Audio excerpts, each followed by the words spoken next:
हरे कृष्ण। दशम स्कंद 90वां अध्याय। भगवान श्री कृष्ण के लीला विहार का वर्णन।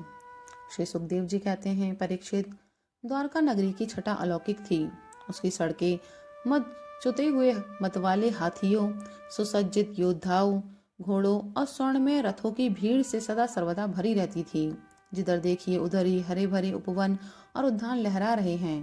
पात के पात वृक्ष फूलों से लदे हुए हैं। उन पर बैठकर भौरे गुनगुना रहे हैं और तरह तरह के पक्षी कलरव कर रहे हैं।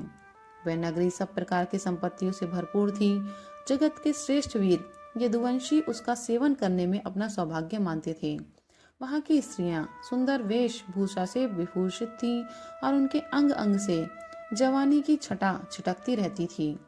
वे जब अपने महलों में गेंद आदि के खेल खेलती और उनका कोई अंग कभी दिख जाता तो ऐसा जान पड़ता मानो बिजली चमक रही है।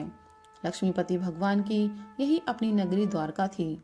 इसी में वे निवास करते थे। भगवान श्री कृष्ण 16,000 से अधिक पत्नियों के एकमात्र प्राण वल्लभ थे। उन पत्नियों के अलग अलग महल भी परम ऐश्वर्य से संपन्न थे। जितनी पत्नियां थीं, उतने ही अद्भुत रूप धारण करके वे उनके साथ विहार करते थे। सभी पत्नियों के महलों में सुंदर सुंदर सरोवर थे।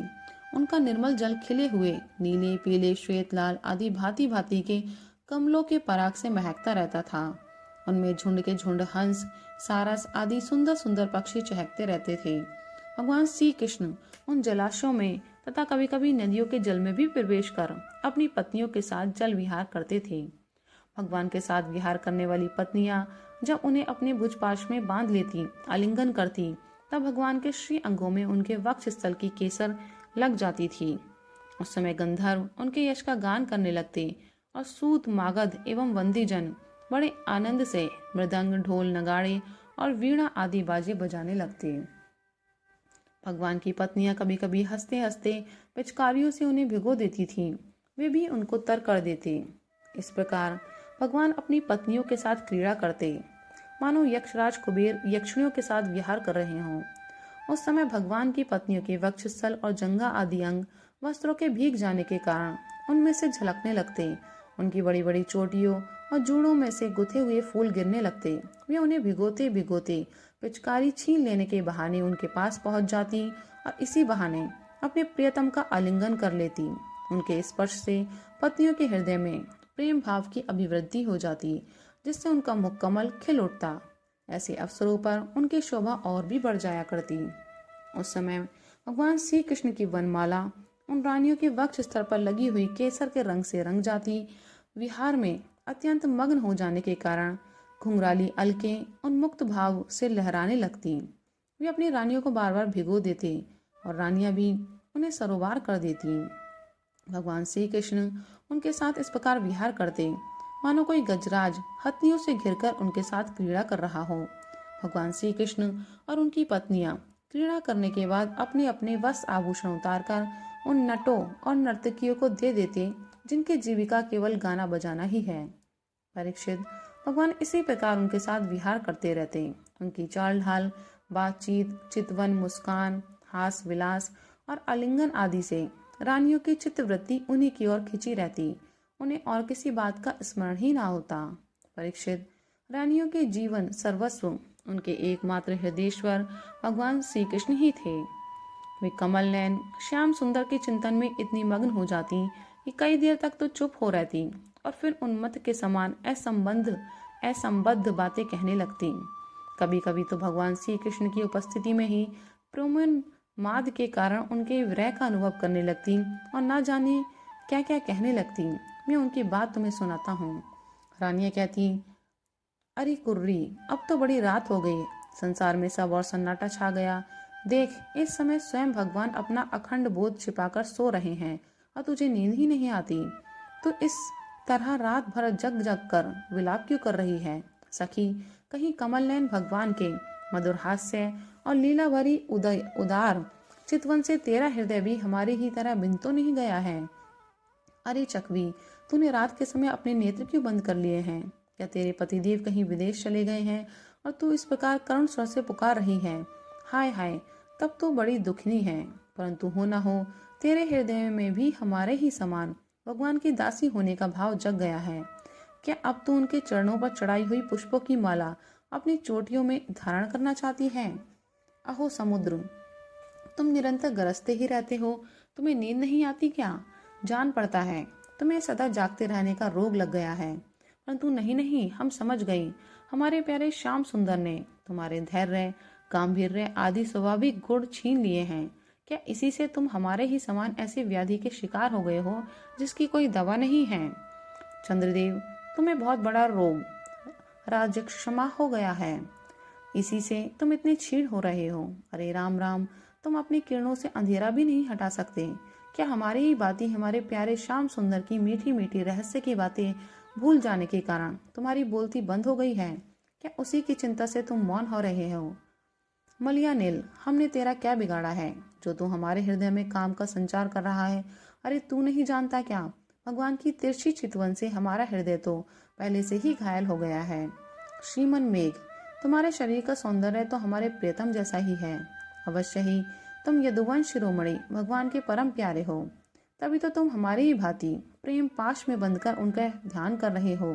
देखो देखो, तुम्हारे हृदय चिंता से भर रहा है, तुम उनके लिए अत्यंत उत्कंठित हो रहे हो, तभी तो बार बार उनकी याद करके हमारी ही भांति आंसू की धारा बहा रहे हो।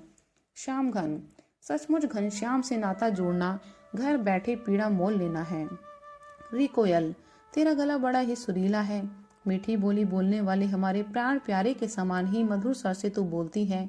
सचमुच तेरी बोली में सुधा घुली हुई है, जो प्यारे के विरह से मरे हुए प्रेमियों को जलाने वाली है। तू ही बता, इस समय हम तेरा क्या प्रिय करें? प्रिय पर्वत, तुम तो बड़े उदार विचार के हो, तुमने ही पृथ्वी को भी धारण कर रखा है। ना तुम हिलते डोलते हो और ना कुछ कहते सुनते हो। जान पड़ता है कि किसी बड़ी बात की चिंता में मग्न हो रहे हो। ठीक है, हम समझ गई।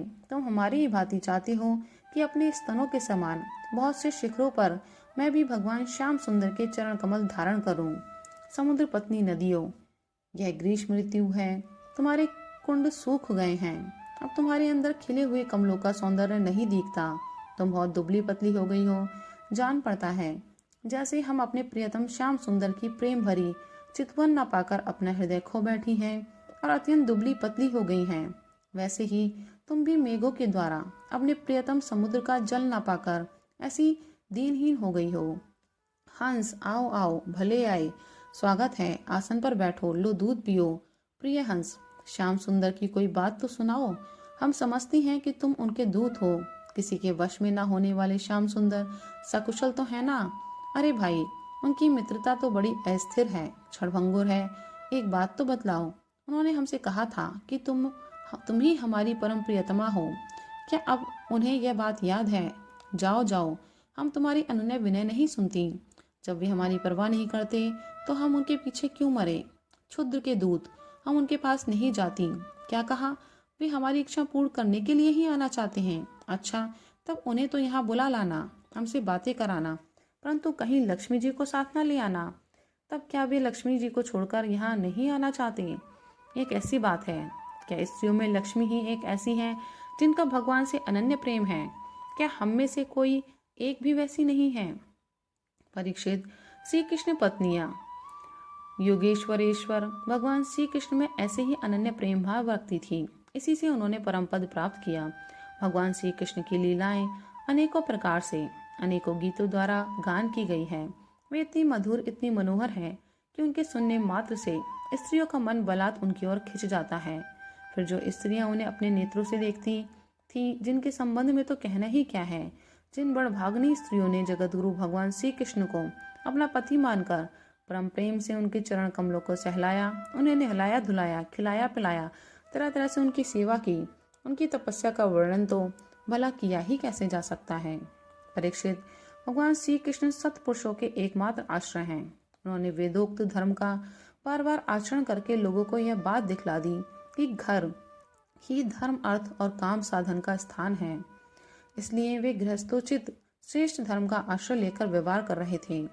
परीक्षित, मैं तुमसे कह ही चुका हूँ कि उनकी रानियों की संख्या थी 16,108। उन श्रेष्ठ स्त्रियों में से रुक्मणी आदि 8 पट रानियों और उनके पुत्रों का तो मैं पहले ही क्रम से वर्णन कर चुका हूँ। उनके अतिरिक्त भगवान श्री कृष्ण की और जितनी पत्नियां थीं उनसे भी प्रत्येक के 10-10 पुत्र उत्पन्न किए। यह कोई आश्चर्य की बात नहीं है, क्योंकि भगवान सर्वशक्तिमान और सत्य संकल्प हैं। भगवान के परम पराक्रमी पुत्रों में 18 तो महारथी थे, जिनका यश सारे जगत में फैला हुआ था।